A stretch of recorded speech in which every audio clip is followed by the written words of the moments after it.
Le sourire de trop. La collection. L'appartement des Martin est trop propre. Une odeur de formol flotte dans l'air, sous une couche de désinfectant. Dès que j'entre, je les vois. Lucas et Emma, assis sur le canapé, les mains plaquées sur leurs genoux. Leurs yeux, fixes, observent un point mort sur le mur, sans cligner, sans vie. Ils ne jouent pas, ils ne parlent pas, ils ne respirent pas. Madame Martin parle sans fin. Sa voix, un enregistrement froid, métallique. Son mari, Fred, reste une ombre muette, recroquevillée dans le couloir. Ses réponses sont un disque rayé. Une question hors script. Elle bégaye, répète la même phrase, 10, 11, 12 fois. Pendant ce temps, les enfants ne bougent pas. Pas un frisson, pas un battement de cils.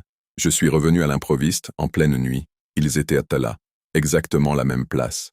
Même vêtements, même pli dans le tissu. Madame Martin a souri, un craquement sec.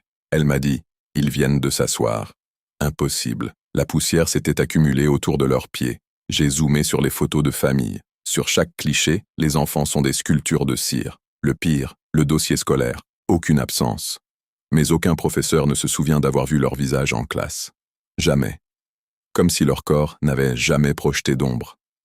La vérité m'a vomi dessus depuis les archives. La famille Martin est morte il y a 3 ans.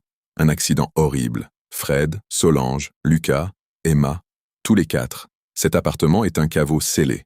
Je suis retourné là-bas, fou de rage, pour arracher ce masque de chair. La porte était entr'ouverte.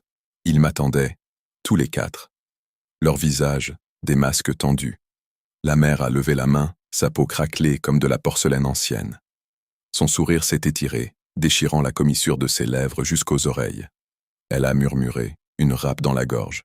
On vous a gardé une place au milieu, pour l'éternité. Ce n'est pas eux qui sont figés dans le passé.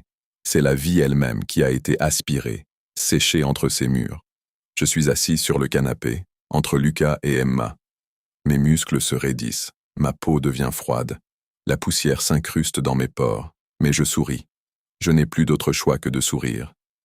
Mes yeux sont grands ouverts, mais je ne cligne plus.